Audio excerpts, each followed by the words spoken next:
Olá, tudo bem? Que alegria poder estarmos juntos mais uma manhã da família Conviver e nesse episódio aqui especial, Conviver em Casa. Então seja bem-vindo, seja bem-vinda. É uma alegria receber você e eu quero orar, pedindo para que Deus nos abençoe nesse nosso tempo aqui de reflexão. Vamos orar juntos? Deus, obrigado por esse dia, obrigado porque podemos separar esse tempo na nossa semana para ouvirmos a Tua voz, para refletirmos na Tua palavra, e nós pedimos nessa hora que o Senhor fale conosco. Queremos abrir o nosso coração, queremos abrir a nossa mente para receber aquilo que o Senhor tem a nos dizer. A minha oração é para que o Senhor sonde o nosso coração, se há algo que nos aflige, algo que faz a gente ficar cansado, faz a gente ficar preocupado nesse tempo que nós estamos vivendo, que isso seja lançado fora em nome de Jesus. Queremos renovar a nossa confiança, o nosso amor e a nossa esperança no Senhor, crendo que o Senhor é aquele que cuida da nossa vida, o Senhor cuida da história do mundo e o Senhor está cuidando de cada um de nós. Por isso, sonda o nosso coração, fala conosco e que a gente possa cada manhã confiar nas Tuas misericórdias e no cuidado amoroso que o Senhor tem conosco. Oramos pedindo, fala conosco agora, em nome de Jesus. Amém e amém. Gente querida, nós estamos terminando essa série Vida em Comunhão nesse domingo aqui. Talvez você está assistindo num outro momento, mas hoje é o nosso último tema. E o tema é confessar e celebrar. Durante essas 4 semanas, eu quero incentivar você, se você não assistiu os outros episódios, separe um tempinho aí na sua semana. Nós falamos sobre o que é comunhão e como ela acontece, falamos sobre a mesa e as implicações de viver uma vida a partir da mesa. O Bruno apresentou isso para nós. Falamos sobre o lugar do silêncio na vida comunitária, falamos sobre o serviço e as formas de servir uns aos outros na comunidade. E hoje nós queremos terminar essa série falando sobre algo que não é muito comum nós ouvirmos nas nossas pregações, na realidade aí da vida de igreja, que é falar sobre confessar os pecados uns aos outros. Nós falamos muito sobre o confessar os pecados a Deus, mas a gente vai ver hoje que há uma orientação bíblica para que nós confessemos os pecados uns aos outros também. E o Bonhoeffer ele vai trabalhar isso no livro, nós estamos estudando eles às quartas-feiras também, no livro Vida em Comunhão. Ele vai trabalhar a confissão e a ceia do Senhor, como essas coisas estão ligadas e amarradas, e a gente quer tentar aprofundar um pouquinho aqui nesse nosso tempo e falarmos sobre essa orientação que a Bíblia nos dá sobre a confissão de pecados. Então, o texto que eu queria que você acompanhasse a gente, na verdade são 2 textos. Um é o texto de Tiago, capítulo 5, versículo 16. Tiago diz o seguinte: portanto, confessem seus pecados uns aos outros e orem uns pelos outros para serem curados. A oração de um justo tem grande poder e produz grandes resultados. O outro texto é um texto de João, o Evangelho de João, capítulo 20, versículo 23, quando Jesus aparece aos seus discípulos, ele diz o seguinte: se vocês perdoarem os pecados de alguém, eles estarão perdoados. Se não perdoarem, eles não estarão perdoados. Então, nesses 2 textos, nós vemos Jesus falando sobre essa prática da confissão do pecado e esse pecado sendo perdoado nessa relação comunitária. E tanto Jesus como Tiago falando lá no capítulo 5 sobre essa realidade, sobre essa possibilidade que existe, é uma orientação para que nós confessemos os nossos pecados uns aos outros, para que haja cura entre nós. E aí eu quero começar aqui talvez dizendo para você o que eu não estou dizendo com confissão de pecados. Eu não estou falando que quando o Tiago e Jesus fala sobre esse confessar pecados uns aos outros, significa que a partir de agora, nos nossos encontros presenciais, a gente vai ter um momento em que a gente vai fazer uma fila e que as pessoas vão ali confessar os seus pecados da semana. Não é isso. Confessar pecados uns aos outros não significa isso. Você se colocar diante da comunidade e contar aí os seus pecados. A gente gastaria, os nossos encontros seriam muito demorados, não é verdade? Se todos nós fôssemos contar todos os nossos pecados. Não é sobre isso o que a Bíblia diz para nós. Também não diz respeito, quando a gente fala sobre confessar pecados, à prática romana, muito habitual e comum no nosso país, da gente procurar um líder religioso e esse líder, ele ouvir ali a nossa confissão e esse líder libera a gente para a nossa vida aí, absolve os nossos pecados. Não, nós também não cremos dessa maneira. Talvez você pergunte para mim, Davi, mas o que isso significa? O que é confessar pecados? Como que isso acontece na vida da igreja? E é importante a gente ter isso em mente, viu? Que o que nós estamos falando aqui é de uma vida de igreja. O livro que nós estamos estudando, as reflexões que nós estamos fazendo esse mês, falam a respeito disso, sobre essa vida de igreja, como a igreja acontece nos seus dias, no seu dia a dia, como os relacionamentos entre os seus membros, ele acontece, como que nós desenvolvemos a nossa espiritualidade nesse contexto comunitário. E dentro disso, há essa orientação para que a gente confesse os nossos pecados uns aos outros. E por que isso é tão importante? E o Bonhoeffer vai dizer isso no começo do capítulo, que eu queria partilhar isso com você. Na verdade, se isso não acontece na comunidade, isso pode ser um risco. Por quê? O Bonhoeffer vai dizer que talvez a gente está vivendo tão intensamente essa vida de igreja que a gente pode parecer um super crente. E a gente é tão piedoso na nossa prática que não há espaço para o pecador. Nós estamos tão envoltos nas atividades, tão envoltos em viver uma vida de igreja, que a gente esquece que nós somos pecadores, e aí a gente começa a esconder, a gente vai vivendo com as nossas máscaras, a gente vai vivendo essa realidade da nossa vida de igreja, mas com algumas coisas ocultas, com coisas escondidas. Mas nós nos esquecemos que diante de Deus nós somos todos iguais. Por isso nós estamos afirmando aqui, dominicalmente, que nós precisamos de Deus, mas nós também precisamos de pessoas. Porque nós podemos viver a vida de comunhão, mas termos coisas escondidas, coisas ocultas. E olha o que o Bonhoeffer diz. Assim, Cristo converteu em bênção para nós a comunidade, e nela o irmão. Ele está no lugar de Cristo. Perante ele não preciso fingir. Perante ele, mais ninguém no mundo posso ser o pecador que sou, pois aqui reina a verdade de Jesus e a sua misericórdia. Confessando-me ao irmão, confesso-me a Deus. Ou seja, nós precisamos entender que entre eu e meu irmão há Jesus, que o meu irmão ele é representante de Cristo. O que Bonhoeffer está querendo dizer é que nós não precisamos viver de aparência nos nossos relacionamentos. E aqui eu repito, nós podemos estar correndo um sério risco, porque nós vivemos toda essa vida de comunhão, de devoção, de oração, mas nós podemos, no fundo, estarmos ainda sozinhos. Porque, na verdade, estamos vivendo como pessoas piedosas, como pessoas crentes, mas nos esquecendo que somos pecadores. Tendo essa consciência, é isso que eu quero chamar a sua atenção. Se você tem essa consciência de quem você é e de quem o seu irmão é, nós podemos sossegar, tirar as máscaras, porque nós estamos diante de Deus. E aí o Bonhoeffer vai apresentar, e eu quero partilhar isso com você, algumas coisas que acontecem quando a confissão é uma realidade na vida da igreja. A primeira delas, anota aí se você puder, quando a confissão de pecados uns aos outros acontece, irrompe a comunhão. Existe o irrompimento da comunhão. Olha o que ele diz, o pecado quer ficar a sós com a pessoa e afastá-la da comunhão. Quanto mais solitária a pessoa, mais destruidor será o poder do pecado em sua vida. Você sabe disso, talvez eu vou chover numa olhada aqui, mas o pecado ele gosta do anonimato.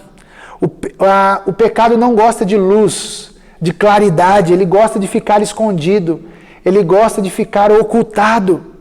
E sabe, isso é muito verdade, isso pode acontecer no meio da comunhão. Estarmos ativos nos nossos relacionamentos, nas nossas conversas, mas ainda termos pecados escondidos.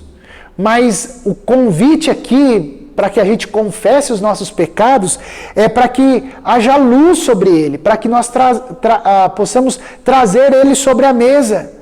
O que não foi dito deve ser dito, o que não foi verbalizado deve ser verbalizado.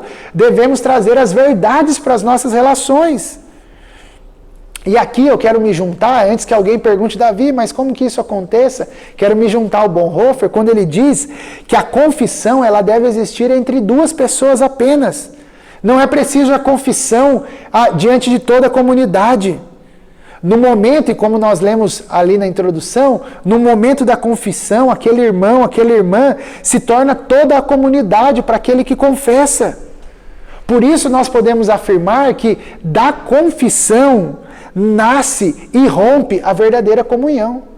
Quando nós temos esse irmão, essa irmã para o qual nós podemos abrir o nosso coração, ali nasce verdadeira comunhão, ali nasce verdadeira amizade.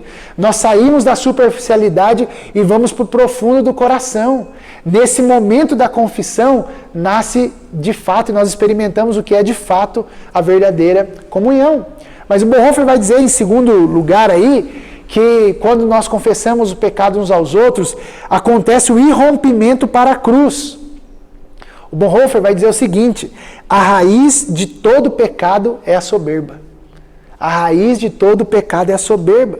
E você há de convir, de concordar comigo e com Bonhoeffer, que nós estamos pensando em nós a todo instante. Nós gostamos de pensar em nós mesmos. Queremos a todo momento os nossos direitos, queremos o nosso bem-estar, queremos na verdade, muitas pessoas buscam isso. O objetivo da vida delas é o objetivo do prazer próprio a todo momento e a todo instante. E quando nós falamos de confessar pecados ao nosso irmão, à nossa irmã, isso é algo humilhante, e verdade, é mesmo. Nas palavras de Bonhoeffer, quando nós confessamos o pecado uns aos outros, isso nos machuca, isso nos torna pequenos, isso abate a nossa soberba de maneira horrível. É uma desonra quase que insuportável. Você chegar diante de um irmão, de uma irmã e abrir o seu coração e confessar os seus pecados é algo que machuca, não é algo fácil. Ninguém está dizendo aqui que é algo tranquilo, mas nós temos que nos lembrar que isso, de alguma maneira, nos aponta para a cruz. Porque se tem alguém que sofreu desonra pública, alguém que sofreu de modo público em nosso lugar, foi Jesus. Ele não se envergonhou no ato de ir para a cruz. Ele se colocou ali em nosso lugar, passou por aquele momento de desonra. Por isso, se tem alguém que sabe o que é passar vergonha, se sabe o que é ser humilhado, é Jesus, quando ele vai para a cruz. Por isso, eu acredito que é só quando a gente vai para a cruz, quando nós nos aproximamos da cruz, que a nossa soberba, que o nosso orgulho, eles podem ser destruídos. Não é pelo nosso esforço, não é pela nossa capacidade, pela nossa autojustificação. E você sabe que o orgulho é algo que fala muito alto na nossa cultura. Somos seres orgulhosos. Nos orgulhamos dos nossos feitos, nos orgulhamos daquilo que a gente consegue, daquilo que a gente faz. E isso, de alguma maneira, nos afasta de Deus, nos afasta de Jesus. Por isso, confessar os nossos pecados uns aos outros é aceitar a nossa cruz, é de alguma maneira nos humilharmos perante o nosso irmão, é reconhecermos o como nós somos dependentes e que nós não somos tão bons como nós imaginamos ser. Quando há esse momento de confissão, a nossa comunhão com Cristo é ressignificada. Na cruz, de fato, nós morremos para o nosso eu, nós morremos para o nosso orgulho, morremos para os nossos pecados, para os nossos desejos. É somente na cruz. Então, esse confessar nos aponta, nos leva para uma vida de cruz. E aí eu me lembro do apóstolo Paulo em Gálatas 2, versículo 20, quando ele diz que eu fui crucificado com Cristo, agora não sou eu quem vivo, mas Cristo que vive em mim. A vida que eu vivo agora, eu vivo pela fé no Filho de Deus. Aqueles que praticam isso, que desenvolvem essa prática, têm a sua vida crucificada para o seu eu, para os seus desejos. Eles vivem uma vida a partir da cruz de Cristo agora. Mas terceiro, quando nós confessamos o nosso pecado uns aos outros, há o irrompimento, ao surgimento para uma nova vida. E o Bonhoeffer vai dizer que confissão é discipulado. Quando há confissão, Cristo faz tudo novo de novo. Quando nós confessamos os nossos pecados, na palavra do apóstolo Paulo, as coisas velhas ficam para trás e eis que tudo se faz novo. Gosto muito de um texto de Provérbios, capítulo 28, versículo 13, quando ele diz que aquele que confessa e abandona as suas faltas, ele vai encontrar misericórdia, ou vai encontrar compaixão. É nesse ato de nós seguirmos a Jesus, confessarmos os nossos pecados e abandonarmos os nossos pecados, que a nossa vida cristã acontece. Quando nós confessamos os nossos pecados, nós estamos livres. Não há peso, não há julgamento, há liberdade e verdadeira alegria no confessar o pecado. E quando nós confessamos, nós recebemos essa vida nova, recebemos essa vida cheia do Espírito. Então, a partir do momento da confissão, nós não precisamos temer mais nada, porque somos chamados por Jesus a viver, na palavra também do apóstolo Paulo, a novidade de vida. Romanos capítulo 6 vai falar sobre isso, uma vida cheia do Espírito Santo. Por isso, eu acredito que a confissão nos ajuda a viver essa vida em plenitude, essa vida cheia do Espírito. Nós não podemos nos acomodar, meu irmão e minha irmã, a uma vida medíocre, uma vida que o que nos dá prazer, ou que nos satisfaz apenas com aquilo que é pro meu bem-estar. Muitos de nós acreditam, eu vou cuidar do que é meu, que o resto que se vire. Não, não é para ser vivida assim. Nós somos chamados a viver uma vida que reflita a quem Deus é, que reflita os valores do reino de Deus. Devemos viver uma vida aqui, uma expressão que num livro que eu estou lendo, ele diz que nós devemos viver uma vida questionável, no sentido de que as pessoas nos questionam sobre a nossa forma de viver a vida e de enfrentar a realidade. Será que essa nova vida que nós dizemos que temos porque seguimos a Jesus, ela de fato acontece em nós? De fato ela é verdadeira? Eu tenho para mim que quando nós confessamos os nossos pecados, nós estamos prontos, livres, para vivermos essa realidade de uma nova vida. E por último, quando nós confessamos os nossos pecados uns aos outros, existe o irrompimento para a certeza. Talvez você deve estar se perguntando, se já não deve estar se perguntando aí desde o começo da minha fala aqui, Davi, por que eu vou confessar para o meu irmão e não confesso para Deus? Porque talvez você diz assim, Davi, o meu irmão é tão pecador quanto eu, mas Deus é santo, Deus é justo, Deus é poderoso, então se tem alguém que eu tenho que confessar, é Ele. Por que confessar para o meu irmão? O Bonhoeffer vai dizer, eu acho isso incrível, que muitas vezes nós nos enganamos a nós mesmos em nossa confissão a Deus. Olha o que ele diz, será que não confessamos os pecados a nós mesmos e nós mesmos nos absolvemos? Às vezes nós achamos que estamos confessando para Deus, mas na verdade a gente está se auto-absolvendo. A nossa confissão não é uma confissão verdadeira. Porque, sabe, auto-absolvição jamais vai levar ao rompimento total com o pecado. E existem pecados nas nossas vidas que eles são recorrentes. Nós não conseguimos abandoná-los porque nós vivemos esse ciclo de confissão a nós mesmos, achando que nós estamos confessando para Deus, mas nós não conseguimos nos libertar de maneira completa. Mas sabe que quando nós confessamos os nossos pecados ao nosso irmão, nasce essa certeza. A ilusão acaba. Eu aprendo a viver a realidade de Deus na presença do outro. Enquanto nós escondemos o nosso pecado, tudo fica escuro, tudo fica oculto. Mas quando eu confesso aquilo na presença do irmão, a luz chega. A luz é lançada sobre a mesa.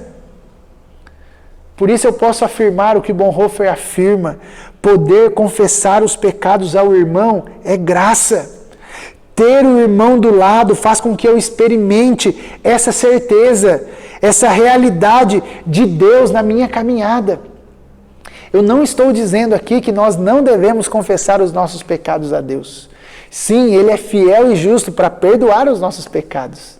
Mas o que eu estou dizendo para você é que você pode ter essa certeza que diante de Deus nós temos esses irmãos, e esses irmãos, eles são instrumentos de Deus para que nós confessemos os nossos pecados, para que a gente pare de se esconder. Você sabe que talvez há pecados na nossa vida que a gente não consegue largar eles, porque a gente vai confessando, mas parece que falta alguma coisa. E Deus nos coloca pessoas dos nossos lados, coloca gente do nosso lado para que a gente possa confessar o nosso pecado, abrir o nosso coração e essa pessoa caminhar com a gente, nos cobrar, nos ajudar, nos encorajar, nos animar, para que a gente não recaia nesses mesmos pecados. E isso é uma certeza que eu e você podemos ter. A confissão nos ajuda a ter essa certeza que Deus usa pessoas para nos abençoar. Que Deus usa pessoas, o texto que nós lemos de João diz isso, que há essa autoridade nas nossas relações para que pecados sejam perdoados. Por isso, quando nós confessamos, essa certeza nasce no nosso coração. Quero terminar essa reflexão e espero que você tenha aí essa consciência daquilo que a confissão gera. A confissão gera certeza, a confissão gera comunhão, a confissão ela gera essa vida crucificada, essa vida cruciforme. A confissão ajuda a gente a viver essa nova vida. E aí o Bonhoeffer vai fazer esse link dizendo que a confissão nos prepara para a ceia do Senhor.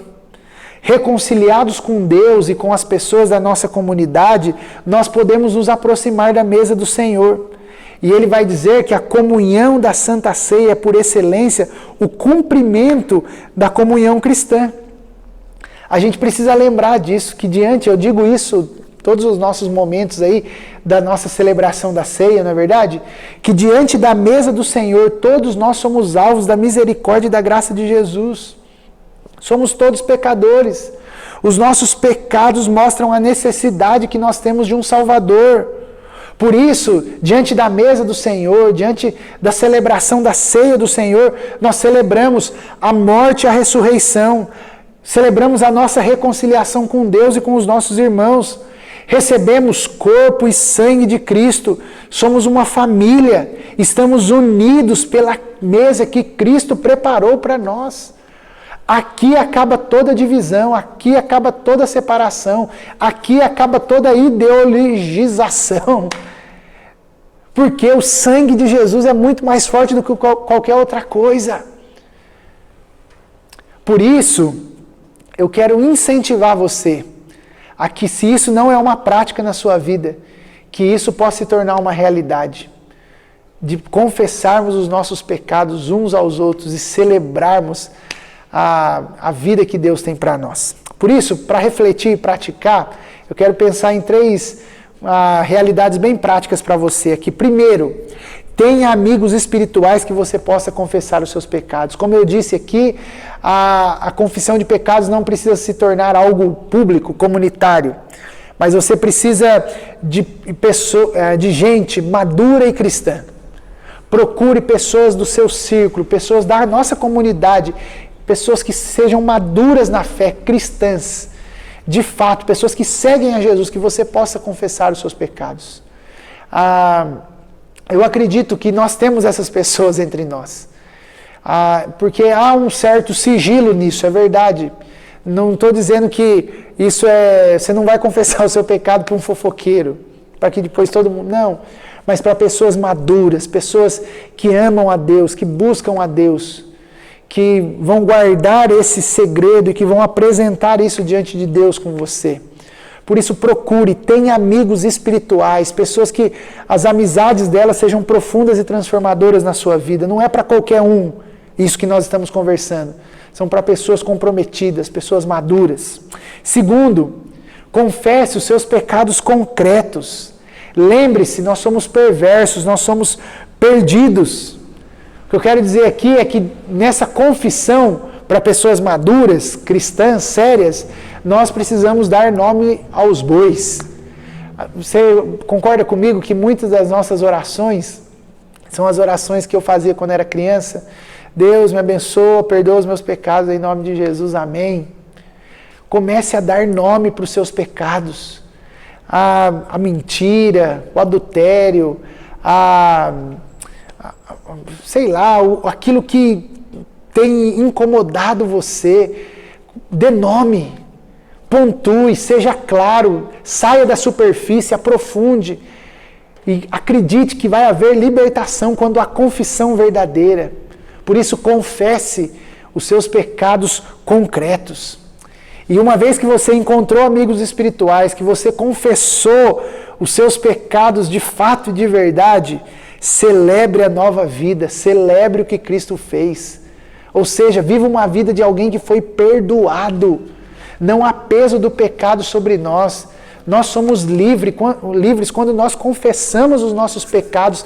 Nós experimentamos de uma liberdade incrível. Por isso, meu irmão e minha irmã, não se esconda. Não fique aí na escuridão, no sentido de guardar, de esconder, de querer viver uma coisa, mas ter coisa secreta, escondida. Talvez isso que você está escondendo pode atrapalhar toda a comunidade, pode ser peso para a comunidade, mas assim, quando você confessa, isso é libertador para a vida em comunidade. Por isso não tenha medo. Eu quero te incentivar a colocar isso diante de Jesus. Procurar pessoas espirituais, maduras, a confessar e a você viver uma vida livre, uma vida cheia da graça de Jesus, liberto, a viver uma vida tranquila, leve, sabendo que você é alguém perdoado por aquilo que Jesus fez por você. A minha oração é que Deus te abençoe, que você possa viver, mesmo nesse tempo de muito distanciamento ainda, nos nossos encontros ainda eles são bem pontuais e espaçados, mas que isso não seja um empecilho para você viver vida em comunhão, para você viver vida de igreja. Porque o que nós estamos falando é que a vida de igreja é muito mais do que o domingo. A vida da igreja pode acontecer num telefonema, numa chamada de vídeo, numa visita, num ambiente ao ar livre, num serviço ao irmão, à irmã, num pedido de oração, em um momento de oração. Nós podemos experimentar o que é a vida de igreja.